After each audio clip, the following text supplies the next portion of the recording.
क्या हो अगर आपको सुपर पावर मिल जाए, लेकिन वो सुपर पावर आपको किसी अच्छे कामों के लिए मिला हो, लेकिन आप उस सुपर पावर को लड़कियां पटाने में लगा रहे हो, तो ये तो गलत है ना। तो मूवी का भी सीन कुछ ऐसा ही है। तो मूवी स्टार्ट होती है एक लड़के से जिसका नाम होता है देवदास, और देवदास तो पूरा आशिकबाज लड़का रहता है। यहाँ पे सीन कट होता है और यहाँ एक जादूगर को दिखाया जाता है जिसका नाम गोगो होता है, जादूगर गोगो, और इसका ये भतीजा रहता है जिसका मैंने अभी इंट्रोड्यूस करवाया। और ये दोनों मिलकर अंकल और भतीजे दोनों अपना शो चलाते थे जादू का, और शहर में दिखाते थे जहाँ पे इनका शो बुक होता था।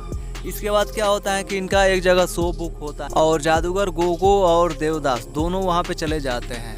काफ़ी संख्या में भीड़ थी, इसी में जादू दिखाना था, लेकिन यहाँ पे जादू देवदास उल्टा दिखा देता है। लोगों को उल्टा ऐसा दिखा देता है कि इसका अंकल जो होता है वो इस पे एकदम भड़क जाता है, बोलता है कि बावली गांड ये क्या दिखा रहा है, जूते चप्पल खिलवाएगा क्या। और फिर देवदास जो होता है वो एक शो में लड़की को देखता है जिस पे एकदम ये कायल हो जाता है, मर मिट जाता है, बोलता है कि अब इसको ही तो दुल्हन बनाऊंगा, नहीं तो ऐसे ही कुंवारा रह जाऊंगा। और बोलता है कि जादू की माँ की आँख, अभी चलो लड़की पटाते हैं। इसके बाद क्या होता है कि इसका अंकल ये हरकतें देख लेता है और बोलता है कि बहन की तू निकल यहाँ से, तुझे नहीं रखूँगा अब, और लात मार के शो से बाहर निकाल देता है इसके अंकल। और फिर ये तो रोड पे आ जाता है देवदास, क्योंकि ये पहले रेंट पे रहते थे अंकल और भतीजे, और अब तो अंकल भी बाहर निकाल दिया था घर से।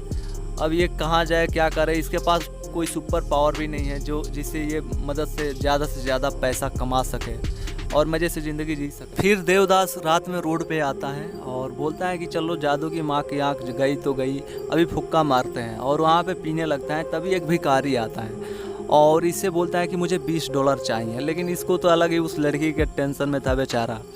देवदास बिना सोचे उसको $20 दे देता है और फिर वहाँ से वो भिखारी गायब हो जाता है। और फिर देवदास सोचता है कि ये बकलंडी गांड कहाँ चला गया, लेकिन वो भिखारी इसका विश पूरा करने आया था और इसको सुपर पावर शक्तियाँ दे के गया। तभी देवदास अचानक से अपने हाथ वहाँ पे दीवार में सटाता है, तो उसके हाथ दीवार के अंदर चला जाता है और देवदास सोचता है कि ये क्या, ये तो सुपर पावर हो गया, एकदम आश्चर्य हो जाता है। और फिर से ट्राई करता है, दीवार पे सर रखता है तो उसके आधा सर दीवार में घुस जाता है। मतलब इसको सुपर पावर मिल गई थी, ये दीवार या छत या कहीं भी उसके अंदर बाहर जा सकता था, ऐसी शक्तियाँ इसको सुपर पावर मिल गई थी देवदास को। अब तो ये बहुत ही ज़्यादा खुश हो जाता है और फिर बोलता है कि अंकल की तो ऐसी की तैसी, चलो अब इसी से नोट छापते हैं और मज़े से ज़िंदगी जीते हैं। और फिर ये बैंक में जाता है, बैंक में जाकर वहाँ पे रोबरी करता है, क्योंकि ये तो कहीं भी जा सकता था, दीवार के अंदर घुस सकता था, छत के अंदर घुस सकता था, और काफ़ी सारा पैसा निकलता है। और घर जाके देवदास सोचता है कि ये सारे इतने सारे पैसे का करूँगा क्या, चलो अब उसको पटाते हैं इलिसा को। और फिर ये अपने मिशन पे निकल जाता है, क्योंकि इसके पास तो अब काफ़ी सारे पैसे हो गए थे और शक्तियाँ। इसके बाद इलिसा के घर जाता है, वहाँ पे देखता है कि इलिसा अपने बॉयफ्रेंड के साथ मजे कर रही है। अब तो देवदास का गांड जल जाती है, क्योंकि वो उस पर फिदा था और वो अपने बॉयफ्रेंड के साथ रहती है, और ये बात इसको हजम नहीं होती, अच्छा नहीं लगता था। अब ये दीवार के पास कान लगाकर सुनने लगता है कि क्या बात करती है, और फिर तभी दीवार के अंदर घुस जाता है। दूसरे दिन उस लड़की का पीछा करता है जिसका नाम इलिसिया है, और बोलता है कि अब तो मेरे पास काफ़ी सारे पैसे हैं, गाड़ी भी BMW खरीद लिया हूँ। और वो लड़की किसी ऑफिस में जा रही थी तो उसके पीछे आ जाता है देवदास, और सच में ये देवदास था, क्योंकि ये लड़कियों पे तो फिदा था एकदम, काम जाए भाड़ में, लेकिन लड़की पहले पटानी चाहिए। इसके बाद इलिसा के जो पसंदीदा कार थी गाड़ी, वो ख़रीद लेता है येलो कलर की, और उसको इम्प्रेस करने के लिए उसको बैठा भी लेता है, क्योंकि उसको इंटरव्यू पे जाना था। और वहाँ पे ये आ जाता है और जैसे तैसे उसको वो बनाकर फिर बैठा कर ले जाता है, और बोलता है कि देखो जाने मन, क्यों उसके बाउली गांड के पीछे पड़ी हो, यानी उसके बॉयफ्रेंड की बात कर रहा होता है। ऐसा क्या चीज़ नहीं है मुझ में जो उस पर मरती हो, मेरे पास पैसे है, इतनी महंगी गाड़ी है, उस बावली गांड को छोड़ क्यों नहीं देती। तो ये बोलती है कि नहीं, मैं उससे टूर लव करती हूँ, और ये अगर ये अपने ऑफिस में चली जाती है। पीछे से फिर वो आता है देवदास और वेट करता है कि ऑफिस से बाहर आएगी तो फिर उसको पिकअप कर लूँगा। फिर इलिसा आती है नीचे और बोलती है इससे देवदास से कि देखो मेरा इंटरव्यू पास हो गया, मुझे नई जॉब मिली है। और ये देखकर खुश हो जाती हैं और इसको गले लगा लेती हैं देवदास को। देवदास का तो भयंकर खुशी होती है, क्योंकि आज तक कोई लड़की इसको गले नहीं लगाई, सिंगल ही था बेचारा, लौंडा बदनाम था सिंगल होके।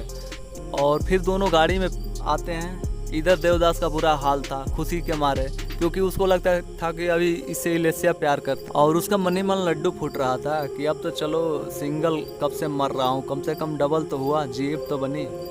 और इधर क्या होता है कि बाद में पता चलता है कि इलिसिया जो है अभी भी प्यार नहीं करती, उसमें इंटरेस्टेड ही नहीं है। बोलती है कि भाई मैं तुझ में इंटरेस्टेड नहीं हूँ, कितनी बार बोलूँ, वो तो मुझे टाइम लेट हो रहा था इंटरव्यू के लिए, इसीलिए तुम्हारे कार की लिफ्ट ले ली, गाड़ी की, और लेकिन बाकी चॉइस नहीं है तुम में। इसके बाद फिर से देवदास का बेचारा का दिल टूट जाता है, लेकिन देवदास भी कहाँ हार मानने वाला था, ये भी बदनाम आशिक था। बोलता है कि मरेंगे तो मरेंगे, साथ में ले चलेंगे सनम तुझको भी, और फिर से एक बार ट्राई करता है और उसके पीछा पड़ जाता है। इधर इलिसिया जो होती हैं ऑफिस में काम कर रही होती हैं, और उधर देवदास सोचता है कि क्यों ना कुछ ऐसा करे कि इलिसिया मुझसे पट जाए, और वो एक प्लान बनाता है। रात में क्या होता है, उसके पास तो सुपर पावर थी, वो इलिसिया के घर पे आता है और देखता है कि उसका बॉयफ्रेंड के साथ सोई हुई है। देवदास इस मौके का फ़ायदा उठाता है और इलिसिया का बोलता है कि जाने मन आज तो तुझे चांद का सैर कराऊंगा, और फिर उसका हाथ पकड़ लेता है। वो समझती है इलिसिया कि मैं सपने में हूँ, और उसका हाथ पकड़कर अपने सुपर पावर की मदद से उसको सैर कराने लगता है। कभी दीवार से बाहर निकल जाता है, कभी आसमान में जाता है, कभी रोड पे जाता है, कभी ऐसे ही बहुत ही घुमाता है उसको, और अच्छा भी लगता है इलिसिया को। उसे लगता है कि वो सपने में है, लेकिन ये यहाँ तो भाई साहब मज़े ले रहे थे। दूसरे दिन देवदास इलिसिया से मिलता है और बताता है रात का सीन। तो ये बोलती है कि अरे मैं तो सोच रही थी सपने में हूँ, और यहाँ भी रिजेक्ट कर देती है। बोलती है नहीं तुम मुझे पसंद ही नहीं आए, इंटरेस्टेड ही नहीं है, सॉरी। और इस पे तो इस देवदास का गांड जल जाती है। बोलता है इसकी माँ की आँख, ये कैसी बावली औरत है, पट भी नहीं रही है, क्या करे, अब मेरे से हैंडसम आशिक मिलेगा क्या इसको। इसके बाद देवदास तो पूरी तरह से टूट जाता है, लेकिन हार नहीं मानता है और बोलता है कि चलो थर्ड बार ट्राई करते हैं, शायद अब की बार पट जाए। और इसके बाद जहाँ पे इलिसिया काम करती है वहाँ पे ऑफिस में चला जाता है। ऑफिस में भी नहीं जाता है, वहाँ ऑफिस के बाहर 4th फ्लोर पे, वहाँ पे बाहर से दीवार पे लटक जाता है, क्योंकि इसके पास सुपर पावर होता है। और बोलता है कि देखो इलिसिया जाने मन, आज अगर मेरा प्यार रिस्पेक्ट नहीं की तो आज मैं भी शोले का धर्मेंद्र बन जाऊँगा और यहीं से कूद के जान दे दूँगा। देख लो, सोच लो, नहीं तो फिर बाद में गलत होगा, बोलना मत कि तेरा आशिक मर गया। इसके बाद वहाँ पे लोग थे, वो लोग इसको समझाने लगते हैं कि अरे भाई क्या कर रहा है। और फाइनली यहाँ पे भी इलिसिया नहीं पिघलती, वो एकदम सती सावित्री बनी रहती हैं कि नहीं उसका वही बॉयफ्रेंड सही है, उसी के लिए लॉयल हैं। और फिर क्या होता है कि यहाँ पे शोरगुल करने लगता है देवदास, हंगामा करने लगता है। इस पे इलिसिया जो होती है गुस्से में आकर इसको वहाँ से धक्का दे देती हैं, दीवार पे था, जिसे देवदास वहीं से ऊपर से ही नीचे गिर जाता है 4th फ्लोर से।